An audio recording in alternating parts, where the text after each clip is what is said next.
Pues bueno, nos quedamos la última vez, ¿se acuerdan?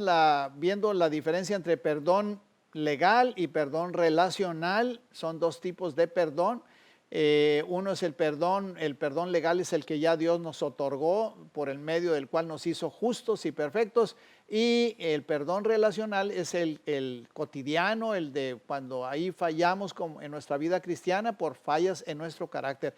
Y es lo que vamos a estar viendo el día de hoy. Te damos la más cordial de las bienvenidas. Qué gusto que estás ahí en tu rama, el mejor lugar donde podrías estar, una pequeña familia en donde tienen cuidado de ti, en donde pueden orar ahí por tus necesidades, por las situaciones que está pasando cada uno de ustedes ahí en su vida. Pues para eso son las ramas, para estar allí apoyándonos, respaldándonos unos a otros. Así que entonces, pues bueno, volviendo a este tema, diferencia entre el perdón legal y perdón relacional. Pues aquí, acuérdense, no necesitamos orar para ser salvos una y otra vez cuando fallamos en nuestra vida cristiana. Ese es un error que yo cometía, le pedía yo perdón al Señor por cada error que cometía, cada falla en mi carácter, y yo sentía que Dios me decía, pues el Espíritu Santo, ¿verdad? Pues sí, ya te perdoné, ¿verdad? Ya te perdoné, pero no entendía yo que lo que estaba pidiéndole perdón a Dios no era por mis pecados anteriores, por mi vida pasada, ¿verdad? Antes de haber recibido la salvación y la vida eterna, haber recibido a Jesús en el corazón. Sino que yo quería pedir perdón por las fallas en mi carácter que había cometido el día de ayer, el día de hoy, hasta que empecé a entender esta situación. Este perdón, este segundo tipo de perdón se llama perdón relacional. Y haz de cuenta, está muy relacionado con la última cena en donde Jesús se ciñó la toalla, empezó a lavarle los pies a los discípulos. Pedro, como siempre tan impulsivo, dijo, a mí no me vas a lavar los pies jamás. Entonces Jesús le dijo, pues entonces no tienes parte conmigo en el reino. Pedro inmediatamente dijo, no, pues siendo así, entonces lávame todo. Jesús le dijo, los que ya están limpios no necesitan volver a ser lavados. ¿Verdad? Lo que estaba implicando Jesús es que ese perdón completo, total en la vida de Pedro ya estaba concedido, ya estaba dado, pero el lavar los pies era como limpiarles el polvo del camino, las fallas en el camino, los pleitos que había entre ellos, las discusiones, los desacuerdos, ese tipo de cosas. A eso se refería ese perdón. Bueno, tiene más implicaciones el lavado de los pies, pero uno de ellos es precisamente eso, para hacer la diferencia entre el perdón legal y el perdón relacional. Yo creo que sí se está empezando a captar. Así que este tipo de perdón, el perdón relacional, pues tiene que ver con nuestra relación continua y compañerismo con Dios.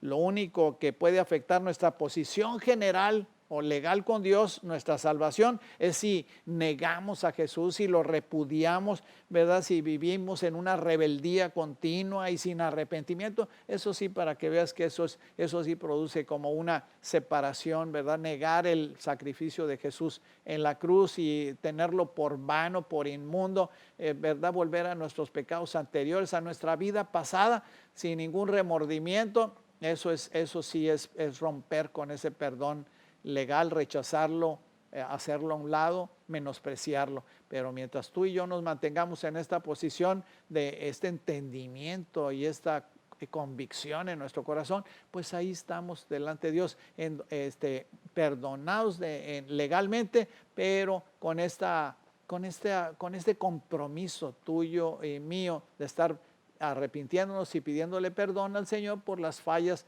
de nuestro carácter cotidianas, manteniendo ese equilibrio entre yo perdono a los que me ofenden, ¿verdad? Así como de esa manera yo recibo el perdón, ¿verdad? Lo confieso y delante de Dios me aparto, procuro no volver a cometer esa falla y ¿verdad? Y borrón y cuenta nueva. Dios me perdone, órale, échale para adelante. 7 veces caerá el justo, de todas ellas será levantado el Señor.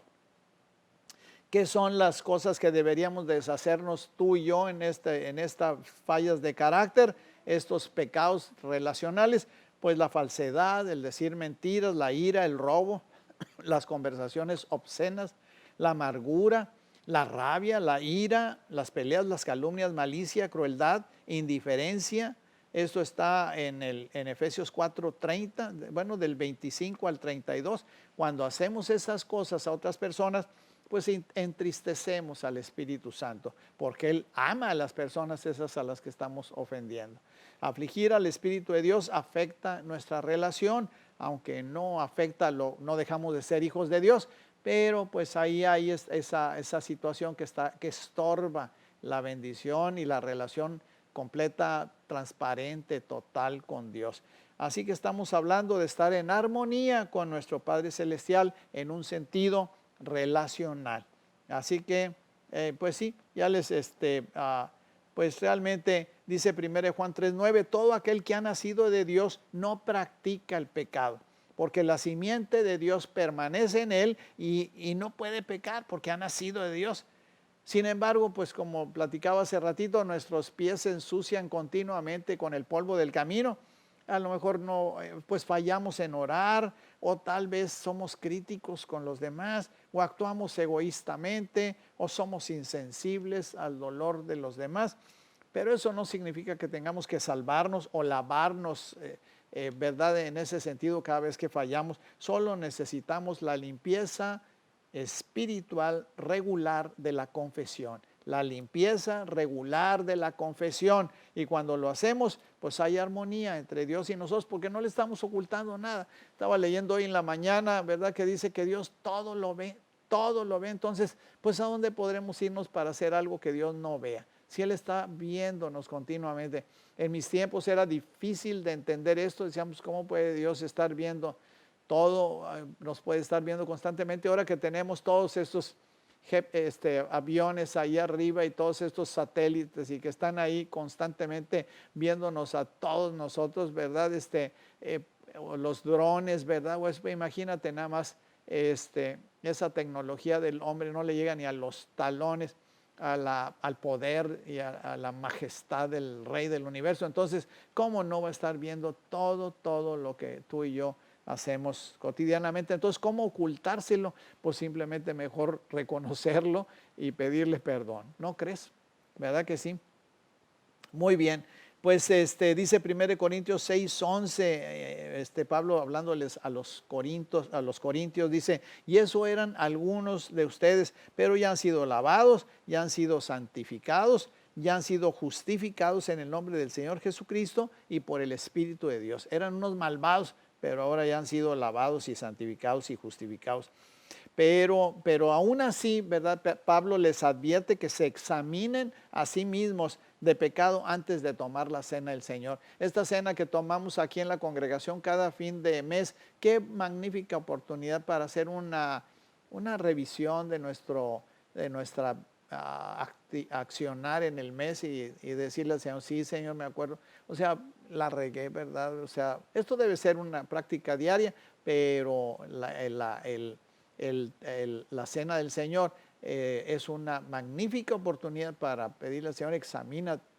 Como dice ahí el rey David en un salmo, examíname, Señor, y escudriña mi corazón y saca a la luz los pecados ahí, ¿verdad? Que traigo, lo que ando cargando, las cosas que no he soltado, las cosas que he cometido y no me he dado, aún las que no me he dado cuenta, aún las que no conozco, ¿verdad? Dice el rey David, sácalas de mí, te las presento delante de ti para que no haya nada en mi ser que no esté lleno de tu luz, que nada quiero conservar en mí que tenga oscuridad, que esté oculto delante de ti. Lo reconozco y lo saco, lo expongo delante de ti, te pido perdón por ello.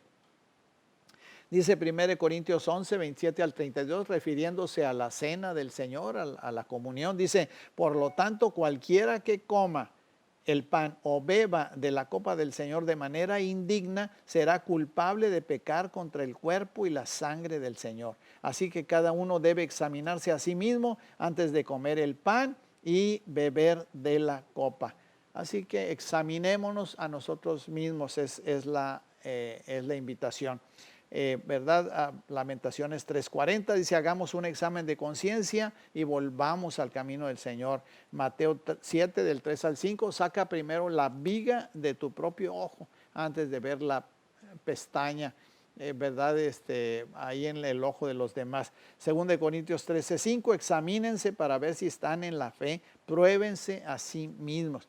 Así que cuando el Espíritu nos recuerda un pecado, debemos pedir perdón de inmediato y tratarlo de acuerdo con lo que Dios nos está pidiendo. Cuando estoy consciente de hacer algo malo o cuando me doy cuenta de que mis acciones o actitudes o palabras lo afligen a Papá Dios, pues como un hijo amado, un miembro totalmente aceptado en la familia del Padre, pues debo de confesar mi pecado y pedirle a Él que me limpie, sin pensarlo ni un segundo siquiera, con una forma automática. Así que entonces, arrepentimiento, ¿qué implica? Implica tres cosas: arrepentimiento en la mente, bueno, en el corazón, en la voluntad y en la mente. En el corazón, en la voluntad y en la mente. En la mente, pues es la parte intelectual que entiende que el pecado está mal, como el ejemplo del hijo menor, al que le llamamos el hijo pródigo, ¿verdad? Él por fin recapacitó en Lucas 15, del 17 al 19, y se dijo: ¿cuántos jornaleros de mi padre tienen comida de sobra? Y yo aquí me muero de hambre. Tengo que volver a mi padre y decirle: papá, he pecado contra el cielo y contra ti, ya no merezco que se me llame tu hijo, trátame como si fuera uno de tus jornaleros. Obviamente el arrepentimiento debe empezar con un cambio de mentalidad. Sin embargo, el verdadero arrepentimiento no termina con un cambio de opinión o simplemente estar de acuerdo con Dios con respecto a mi pecado, sino que es algo que produce una tristeza, ¿verdad? Una contrición en mi corazón que proviene de Dios. Segunda de Corintios 7, del 8 al 10 dice: si bien los entristecí con mi carta, no me pesa. Está hablando el apóstol Pablo. Es verdad que antes me pesó, porque me di cuenta de que por un tiempo mi carta los había entristecido. Sin embargo, ahora me alegro, no porque se hayan entristecido, sino porque su tristeza los llevó al arrepentimiento. Ustedes se entristecieron tal como Dios lo quiere, de modo que nosotros de ninguna manera los hemos perjudicado. Ese arrepentimiento, además de estar de acuerdo con Dios acerca de nuestro pecado, pues es un arrepentimiento sincero, intenso e implica un cambio rotundo, total, ¿verdad? Segunda de Corintios 7, del 10 al 11, estoy un poquito insistiendo con estas escrituras, pero para que las conozcamos y sepamos. Dice así, dice 2 Corintios 7, del 10 al 11, la tristeza que proviene de Dios produce el arrepentimiento que lleva a la salvación, de la cual no hay que arrepentirse, mientras que la tristeza del mundo produce la muerte. Fíjense lo que ha producido en ustedes esta tristeza que proviene de Dios. Qué empeño, qué afán por disculparse, qué indignación, qué temor, qué anhelo, qué preocupación, qué disposición para ver que se haga justicia. En todo han demostrado su inocencia en este asunto. Por lo tanto, pues vemos que el pecador culpable, es decir, el creyente culpable, es decir, los cristianos, pues están de acuerdo con Dios en este asunto, y esta tristeza y este arrepentimiento forman parte de ese proceso de reconocer nuestras faltas delante de Dios. También debe de estar, acuérdense, en mente la voluntad, es voluntad para cambiar de dirección, y el comportamiento también. El pensamiento correcto siempre conduce a un comportamiento correcto, ¿verdad? Lucas 3:8, produzcan frutos que demuestren arrepentimiento y no se pongan a pensar: tenemos a Abraham por padre, porque les digo que aún de estas piedras Dios es capaz de darle hijos a Abraham.